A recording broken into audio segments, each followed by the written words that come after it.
সম্মানিত দর্শক শ্রোতাবৃন্দ, সকলের প্রতি মৈত্রী পোষণ করছি, সবার কল্যাণ কামনা করছি। আজকে যে প্রসঙ্গ নিয়ে খানিকটা আলোচনা করব তা হলো উপোষদ দিবসে, অর্থাৎ একজন অষ্টশীলধারী হিসেবে আপনার কী করণীয়। যদিও আমি এর আগেও এই আলোচনা করেছি মাঝে মধ্যে সময়ে সময়ে। যেহেতু এখন বর্ষাবাস চলছে, অনেকে পূর্ণিমা, অষ্টমী, অমাবস্যা এই তিথিগুলো উপলক্ষে অষ্টশীল তথা গৃহী উপোষদশীল পালন করেন। সেজন্য আবার একটু বলছি। ইতিমধ্যে তো বর্ষাবাস শুরু হওয়ার পরে পূর্ণিমা, অষ্টমী, অমাবস্যা মিলে 3টি গৃহী উপোষদ দিবস অতিক্রম হয়েছে। তো আগামীকাল বুধবার আরেকটি গৃহী উপোষদ দিবস আপনারা পাচ্ছেন। এভাবে সব মিলিয়ে আপনারা 12-13টি উপোষদ দিবস পাবেন। যে কথা বলতে চাচ্ছিলাম, এই যে আমাদের উপাসক উপাসিকারা অষ্টশীলা গ্রহণ করেন, অষ্টশীলা গ্রহণ করার পরে আমরা অনেকেই জানি না, আমাদের অনেকেই জানেন না যে আসলে তিনি সময়টা কি করে অতিক্রম করবেন, কি করে যাপন করবেন। আবার অনেকে জানলেও না জানলেও এতটা গুরুত্ব না দিয়ে তিনি নিজের মতো করে সময়টা কাটান। অর্থাৎ উপোষদশীল গ্রহণ না করলেও তিনি যেভাবে কাটাতেন, এখনও তিনি প্রায় সেভাবে কাটাচ্ছেন। মাঝখানে শুধু সময় মতো খাবারটি গ্রহণ করা, শেষ করা, অর্থাৎ বিকালভোজন থেকে বিরত থাকা, এটাই তিনি রক্ষা করেন। তাতেই তিনি মনে করছেন উপোষদশীল পালন হয়ে গেছে। দেখুন, অনেকে তো বলেন, আমরাও শুনে থাকি যে উপবাস থেকে উপোষদ এসেছে। আসলে তা নয়। শুধু উপোস থাকলে যদি উপোষদ হয়ে যেত, শিলা পালন হয়ে যেত, তাহলে অসংখ্য মানুষ, হাজারে হাজারে মানুষ অভাব অনটনে, দারিদ্রতার কারণে না খেয়ে থাকেন, দিনের পর দিন, রাতের পর রাত না খেয়ে থাকেন। তাইলে কি তাদের সবার অষ্টশীলা পালন হয়ে যাচ্ছে? কারণ তারা তো খেতে পারছেন না বা খাচ্ছেন না। তাহলে সবার কি অষ্টশীল পালন হয়ে যাবে? আসলে বিবেচনা করে দেখুন, এই কথাটা যেভাবে হোক যে এসেছে, মানুষ জানে, মনে করেন, অনেকে ধারণা করেন যে উপবাস থেকে উপোষদ এসেছে, তিনি উপবাস থেকেছেন, উপোষদ পালন হয়ে গেছে।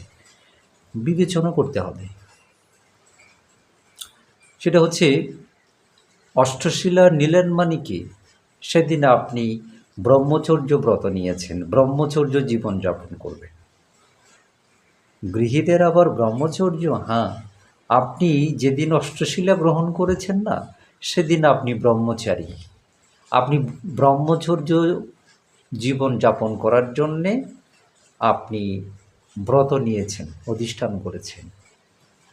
আপনি এখন আর অন্য 10 দিনের মতো, অন্য দিনের মতো আপনি সাধারণ সংসারী গৃহবাসী নন। আপনি তার চেয়েও আলাদা। আপনি ব্রহ্মচারী হয়ে গেছেন, ব্রহ্মচর্য হয়ে গেছেন সেদিন। এবং সেই ব্রহ্মচারী হওয়াটা শুধু উপবাস থাকার উপর নির্ভর করে না। আপনাকে প্রাণী হত্যা থেকে পরিপূর্ণভাবে বিরত থাকতে হবে। আপনাকে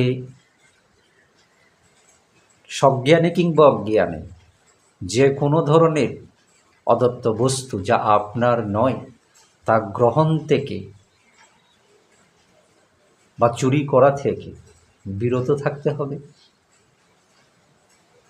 এবং সাধারণ গৃহী জীবনে মানুষ যে কাম সেবন করে,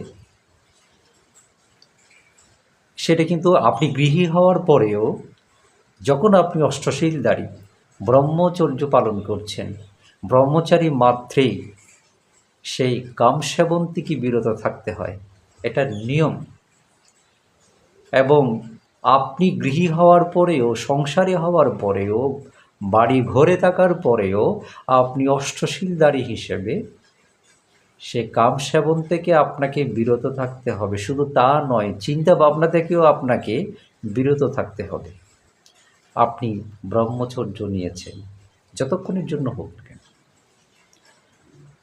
তারপরে আপনি মিথ্যাচার থেকে বিরত থাকবেন। সেই মিথ্যাচারেরও প্রকারভেদ আছে।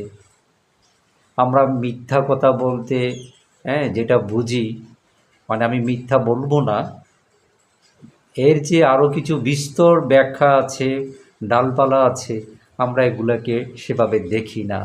যেমন আমি কটু কথা বলবো না, গালিগালাজ করব না, ভেদ বাক্য বলবো না, মানে কারোর সম্পর্ক নষ্ট হয় এরকম কথা বলবো না, অপ্রয়োজনীয় সম্প্রলাপ আমি করব না, বৃথা বাক্য বলবো না। এসব কিন্তু মিথ্যা কথা, মুসাফাদার অন্তর্গত। আমি যে ব্রহ্মচর্য ব্রত নিয়েছি, আমি আজকে সেটা পরিপূর্ণ রক্ষা করব। আমি ওই ধরনের কোনো বাক্য আমি বলবো না, আমি বলবো না। তার কী কৌশল হতে পারে? যত কম কথা বলা যায়, যত কম কথা বলা যায়, বাক্য সংযম সর্বোচ্চ রক্ষা করতে হবে। সেদিন আপনি ব্রহ্মচর্য ব্রত নিয়েছেন। কারণ লতা যেমন যত বাড়ে, ব্যাস তত বাড়ে, কথাও যত বৃদ্ধি পায় তত সমস্যা বাড়ে।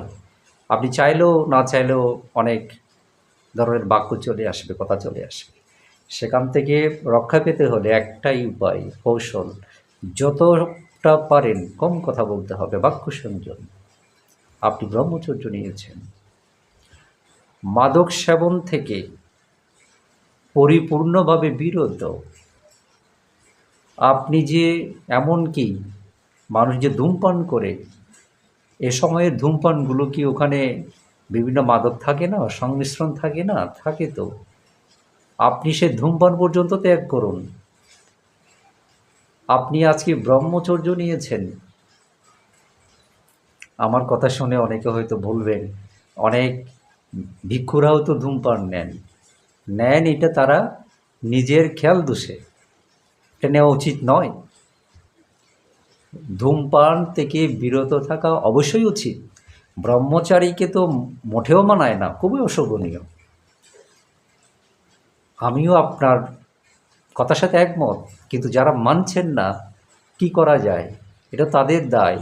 তাই বলে তো আর নিয়ম মিথ্যা হয়ে যাবে না। এক একজনের জন্য এক এক রকম হবে না, সবার জন্য প্রযোজ্য, সবার জন্য সমান। ব্রহ্মচারী ব্রহ্মচর্য ব্রত নিয়েছেন, বিরত থাকতে হবে। এমনকি এই যে আমরা সারাক্ষণ অনেকে পান চিবাতে, পান সুপারি চিবাতে অভ্যস্ত, সেটাও ত্যাগ করুন, অভ্যাস করুন। আপনি ব্রহ্মচর্য নিয়েছেন।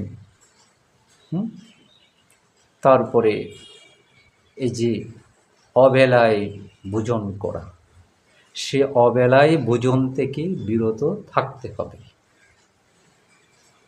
এটার অনেক কারণ আছে। অবেলায় কেন ভোজন বারণ, বুদ্ধ নিষেধ করেছেন, সে আলোচনায় আমি এখানে টানছি না। আবার অনেকে বলেন যে পানীয় তো গ্রহণ করতে পারে না, সেখানেও কিন্তু কথা আছে। লিকুইড বলতে, তরল বলতে যা বুঝাবেন, আপনি তাই বলে তো দুধ দই পান করতে পারবেন না, এবং দুধের চা পান করতে পারবেন না, এমনকি ডাবের পানিও না। এগুলো বলা আছে কিন্তু। আমাদের পাতিমুখের মধ্যেও আছে ভৈষজ্য বলতে কি কি গ্রহণ করা যায়, বিকেলে কি কি গ্রহণ করা যায় না, প্রকারভেদ আছে। সেখানে কি পানীয় নেওয়া যায়, কি পানীয় নেওয়া যায় না, তাও বলা আছে। যদিও বা অনেকে, বেশিরভাগ মানুষ সেটা মেনে চলেন। এখন নানা ধরনের কোল্ড ড্রিঙ্কস বের হয়েছে, অনেকে সেগুলো যার যেটা ইচ্ছে পান করেন। সেদিকে না হয় বেশি ফোকাস করলাম না, কিন্তু যারা লিকুইড মনে করে, যে কোনো ধরনের তরল খেতে পারে মনে করে, তাদের কিন্তু এই বিষয়ে সতর্ক হতে হবে। যা ইচ্ছা তা লিকুইড বলে কিন্তু পান করা যায়, গ্রহণ করা যায় না। তারপরে সপ্তমে নাচ গান, বাদ্য বাজনা, হ্যাঁ, যা মনকে বিচলিত করে, চিত্তকে বিচলিত করে, হ্যাঁ, নেতিবাচক প্রভাব ফেলে, তা শ্রবণ থেকে, দর্শন থেকে আপনি বিরত থাকবেন।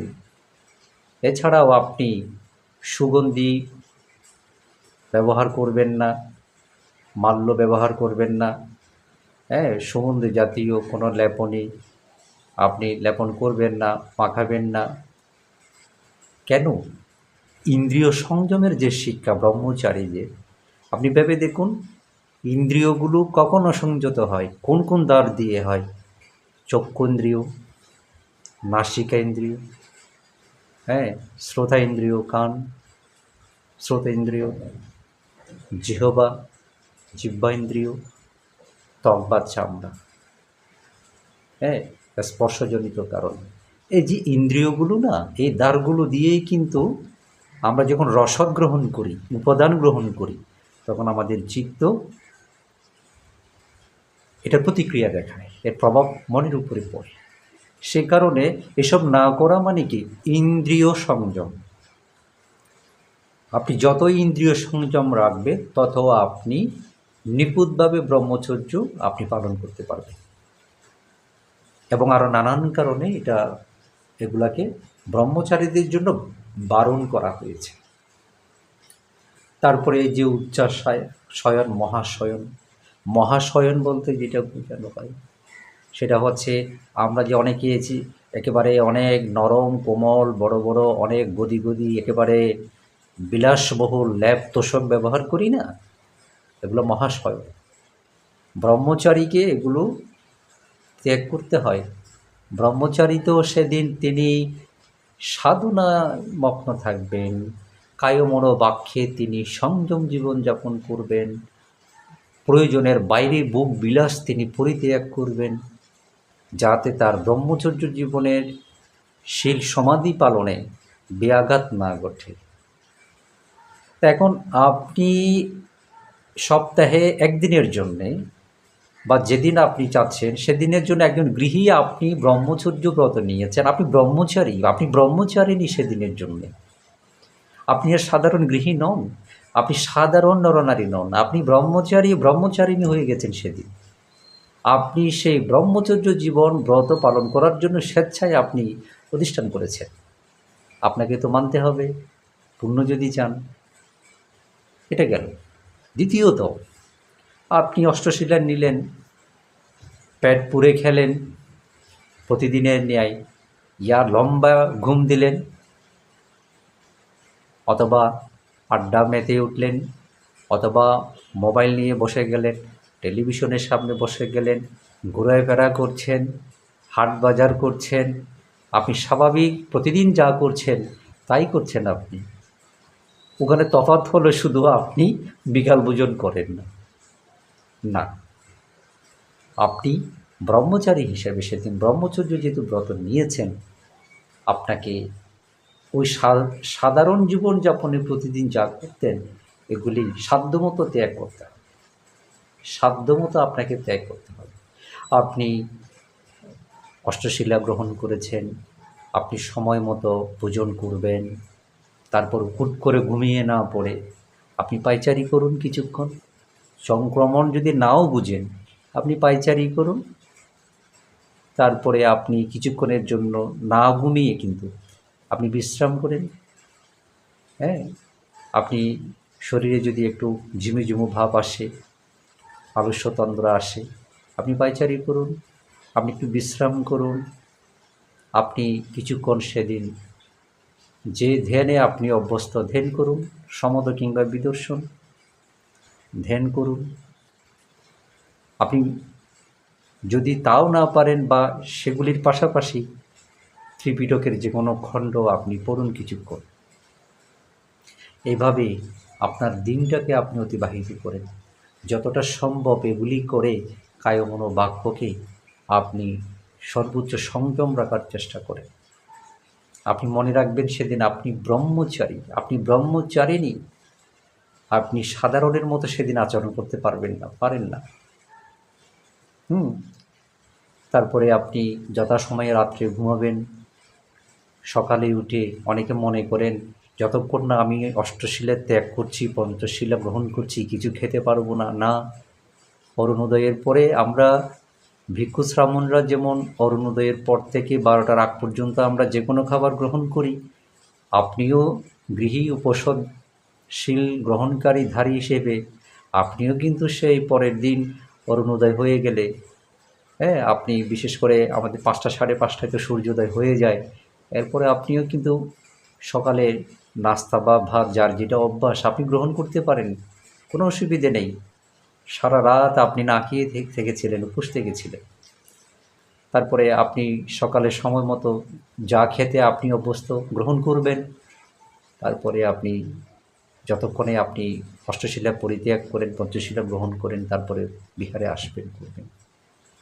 এটা হচ্ছে স্বাভাবিক। এখানে অন্ধ অনুকরণের কিছু ব্যাপার নাই, কোনো বিষয় নাই, কোনো স্থান নাই। অধি বাড়াবাড়ি, অতিরিক্ত করা প্রয়োজন নেই।